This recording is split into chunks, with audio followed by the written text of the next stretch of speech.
Hello everyone and welcome to my monthly builds video for December 2023. This one is going to be just a little bit different. I have some announcements for you guys, but let me start off with three main points. The first is that I have two builds to share with you guys today. All the parts are linked in the video's description, and one of them, the $2,000 or so build featuring the 7800X3D and the RX 7900 XT, will be going up for giveaway very soon, and once that giveaway goes live, I will post a link to it in the video's description. We're giving away the system to help support our Extra Life charity live stream, which is Saturday, December 9th. We're going to be streaming for about 8 hours to support Children's Miracle Network hospitals. We will have even more giveaways up for grabs on top of this PC, so stay tuned next week as we share more details about the giveaways and the live stream itself. The second thing is if you head over to my store at paulshardware.net, we're having a holiday sale. 10% off orders over $50, 20% off orders over $100, and there are quite a few sale items too, such as my pint glasses, several of the t-shirt designs, including my 3x3 8-bit t-shirt, which is a pretty cool one, and we have a few new items in the store too, including some baseball hats with my classic thumbscrew logo and some new hoodies. So check those out too if you're interested. This is a new design and I think it turned out pretty nice. I like it. And the third thing is that this isn't just the last monthly builds video for 2023. This is actually the last monthly builds video, period. Excellent!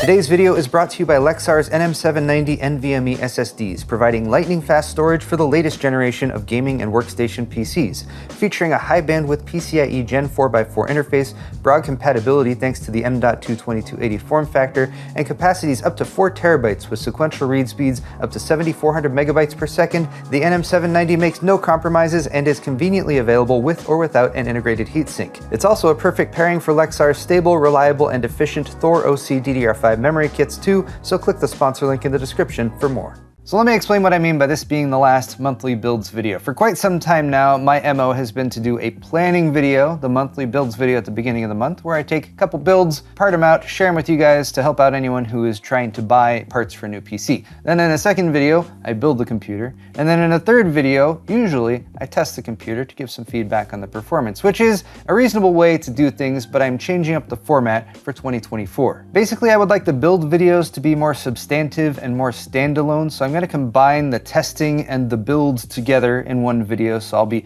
building a system and then actually running some tests on it to show you guys at least a taste of the performance. And as for the beginning of the month monthly builds build planning video, like the one that you're watching right now, I'll be replacing that with a new series called Build Fix, where I'm going to have you guys send in your parts list. Right now I'm planning to choose 3 every month. I will go over those builds, critique them, swap in parts where necessary to try to give you guys an optimized version of the builds that are sent in. So I'll be kicking that series off at the beginning of January before CES, and I'll be following up very soon to let you guys know how to submit your builds for critique. And again, it's called Build Fix. You guys like the name? Let me know. Feedback in the comments section below, always welcome. I think that brings us up to speed. So now let's take a look at the builds of the month for December 2023 because they're both pretty nice. The first one is around a $2,000 build. I was aiming for something around the $2,000 price point because that is currently what RTX 4090s are selling for.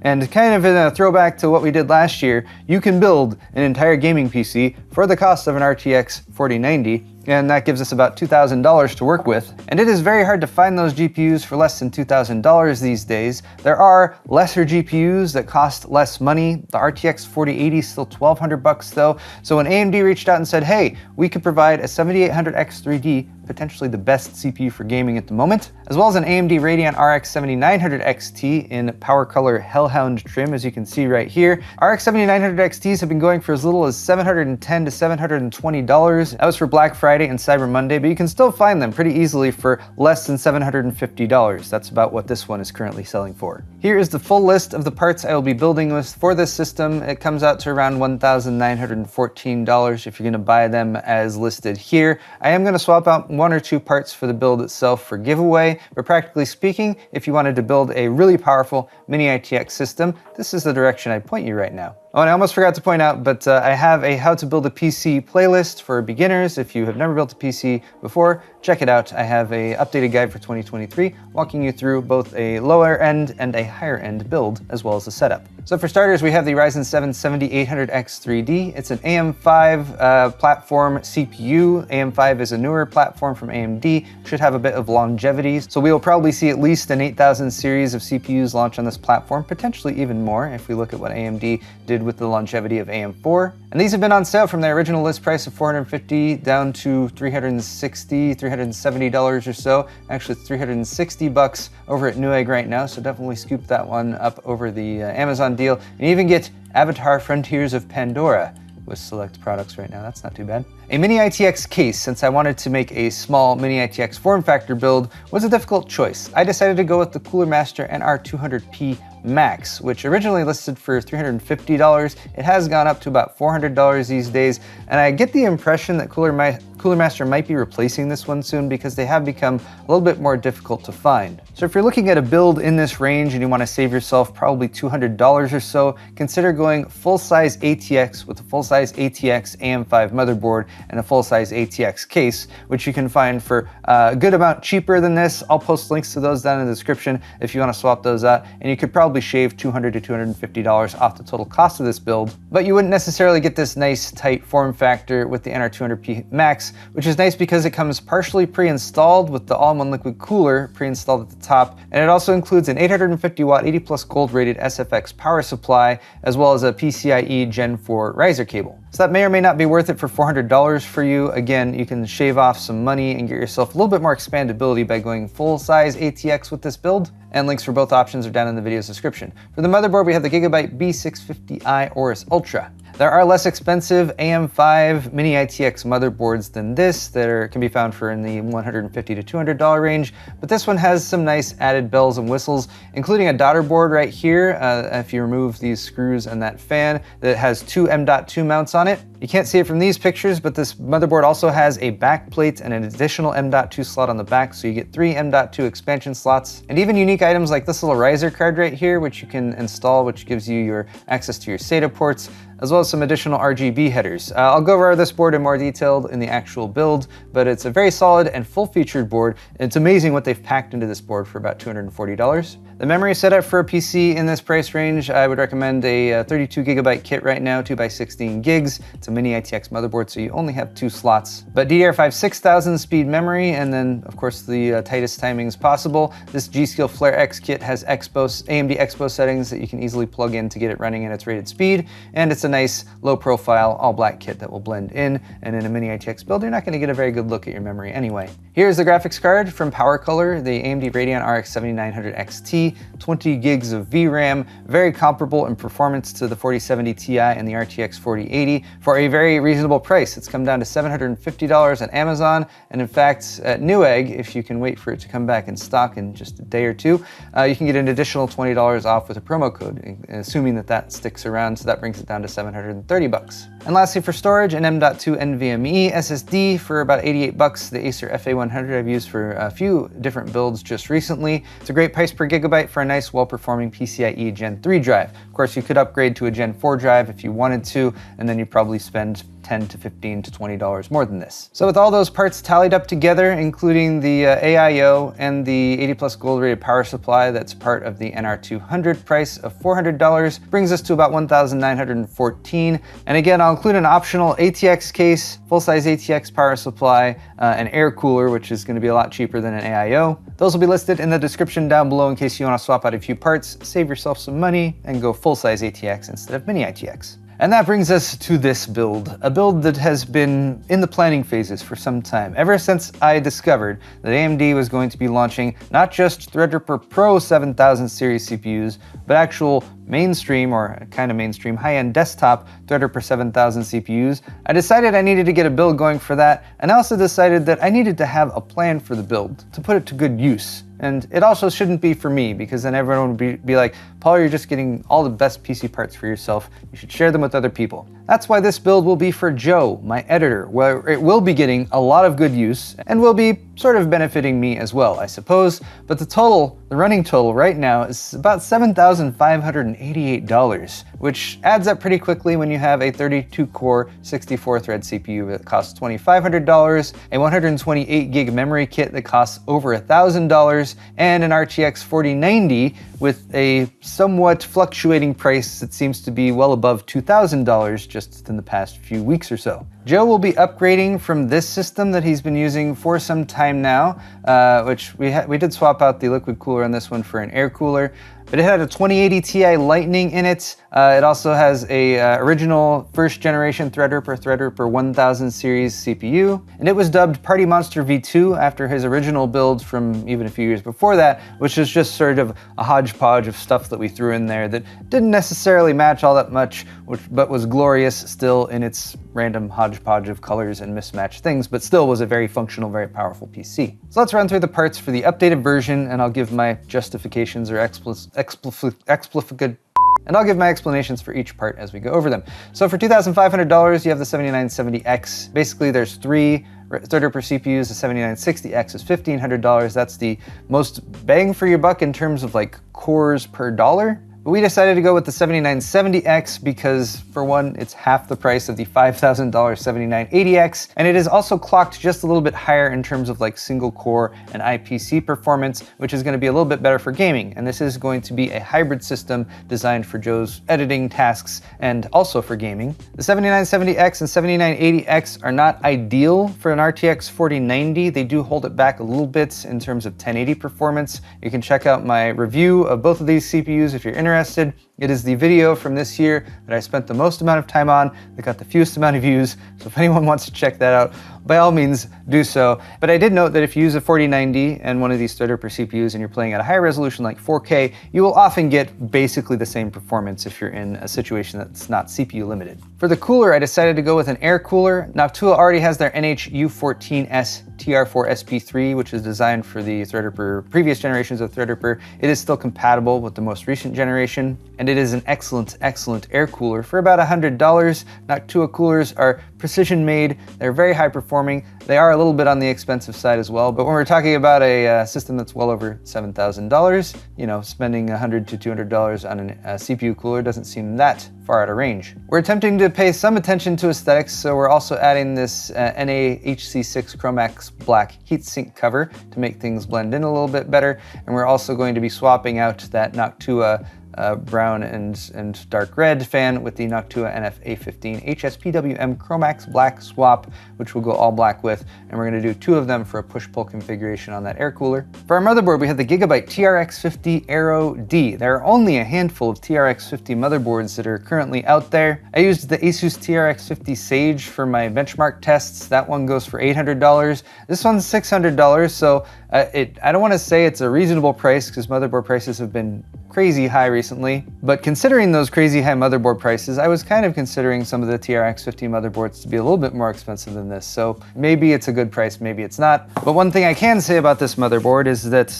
I have it in my hands right here, and I would like to give you guys at least a first look at it because this motherboard affected some of our decisions for the rest of the parts. Here it is, all pristine in its anti-static bag, and if any of you guys watched my Lian Li 011 Vision video where I first teased that we might be doing a video or a build of this caliber, and we decided to go with the black version of the case. I bet there's at least a few people looking at this and be like, what, but that motherboard has white accents. Shouldn't you go with the white version of the case? I don't know. I think we're still leaning towards black right now, but of course you're all welcome to make your case in the comment section below if you so desire. So like many TRX50 boards, we have 4 DIMM slots here for the quad channel memory, the workstation version of the CPUs that are way more expensive for both the motherboards and the CPUs do have 8-channel support, but fortunately for our purposes, we don't really need 8-channel memory. A 128 gig kit will be just fine. But this is part of the Gigabyte Aero Creator Series, which is part of the design aesthetic. So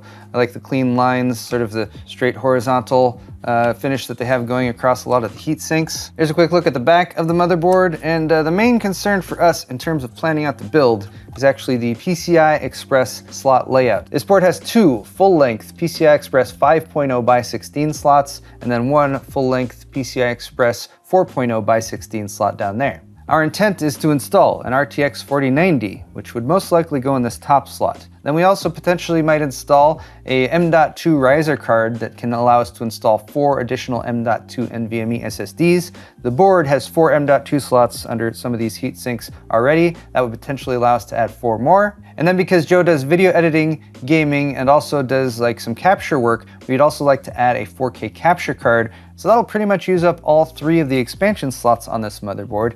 And if we were going with the Founders Edition 4090, we could pop it into this top slot here since it's a 3-slot card, and then we'd still have access to those 2 others. However, this is my only Founders Edition RTX 4090. I intend to keep it around for future testing purposes. So the RTX 4090 that we're going with is not necessarily based on what's available on the market. It's based on what's available here in my garage. And I actually have several. I'm somewhat blessed with 4090s because I tested 4 of them back at launch. I had a Gigabyte, an ASUS, a Colorful, an MSI, as well as the Founders Edition. But unfortunately, pretty much all of those are 4-slot cards, which means that we would block one of these expansion slots, which just is not ideal if you want to fully populate this build and max out everything. But I do have one RTX 4090 that is not a 4-slot card, and that's this one here, the MSI Suprim RTX 4090. When I tested this one, it actually had pretty high temperatures on the memory.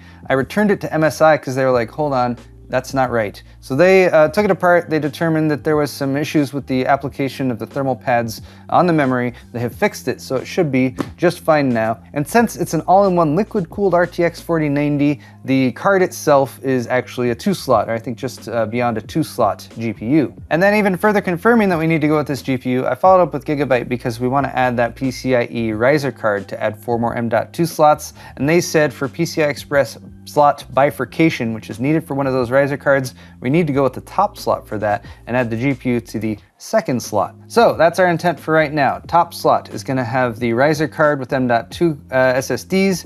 The 2nd slot here is going to have our RTX 4090 liquid cooled one, so it maintains that 2-slot profile, and that should leave the lowest slot open to add a 4K capture card. We also need a memory kit, and Joe can easily use up the 128 gigabytes of DDR4 memory that he currently has in his system, so we didn't want to reduce from there. So we're sticking with 128 gigs, which is perfectly fine. We have this 4x32 gigabyte kit though from G.Skill, which is the kit that they sent out for the reviewers. It's currently back ordered. We might actually do the build with the kit that I already have and then replace that further on down the line. But man, these RDIMM ECC registered DDR5 6400 speed memory modules are expensive, over $1,000 for that. Here is the graphics card, the MSI RTX 4090 Suprim X. I'm gonna leave this pristine in the box right now, but here is a look at the 240mm all-in-one liquid cooler connected to the card itself. And it also has a nice serene silver finish, so it should sort of blend in with the black, white, silver aesthetic that we have going on for the build. I was trying to figure out how much these cost right now. They're really not for sale for any reasonable amount. $2,750 potentially, but that's being sold by a third-party seller or whatever. So I don't know. I don't know how much this card costs right now or if it's even available for sale. We do have the case lined up though, the Lian O11 Vision. This is just recently launched. I did a showcase on it. It's available in black and white. The white version is $10 more. Both of them look beautiful, so check out my video if you want a look at both versions of the case. For right now, we're planning on building in the black version, and then the white version will also be a giveaway for our charity live stream. We need a good amount of power for this system. We're not installing multiple GPUs or anything like that, so we can get away with a 1200 watt power supply. That should actually be more than enough. We're going with the ENERMAX Revolution DFX, which has RGB lighting on the side, which isn't necessarily necessary. I'm actually more interested in the 12VH power native connector that they have right here. That will allow us to connect up our RTX 4090 without using those nasty dongle cables. And I did note that it's 150 bucks over at Amazon right now, but it's actually 200 over at Newegg. So go for Amazon if you want to buy one of those. We want lots of storage for video editing PC, so we are going to be going with Lexar's NM790 4TB model PCIe Gen 4 SSDs. These actually are Gen 4 SSDs. They go up to 7,400 megabytes per second reads, right? So just a little bit lower at 6,500 megabytes per second. We will be installing multiple Lexar NM790 SSDs. I'll leave it at that for now. Oh, and they are available with and without a heatsink. I guess for my money right now, I'd go for the version without the heatsink, which costs a little bit less. And then we've got some extras to finish out the build. Since we gotta bling this out, it needs to be Party Monster version 3, I suppose. We're going with the Lian Li Strimmer. We have a 12 VH power extension that has 12 light guides, so we'll make that look nice and pretty and see if we can get some cool effects going. We're also supplementing with the Strimmer 24 pin for the 24 pin, so we're just gonna go with 2 of these, the 24 pin and then the 12 VH power cable. And then we need to kit out the build with fans as well. So we've got some Lian Li Uni fan, the SL Infinity, and I think we just needed one of the 3-fan standard model of these. And then to match up with the case and make everything look pretty, since these Infinity fans are kind of wasted if you have to face them the wrong direction, they have reverse blade versions of these. These are a little bit harder to find, but I believe they're sending us 6 of these to help populate the rest of the fan spots in the Lian Li O11 Vision. So there it is, one more time, the full list currently for Joe's absolutely epic, over-the-top gaming, editing, do anything PC. And that's not even including things like that adding card riser for the M.2 SSDs. So this one's exciting. We're probably not gonna get this one started until the week after the charity live stream. So if you're interested in when these videos are actually gonna go up,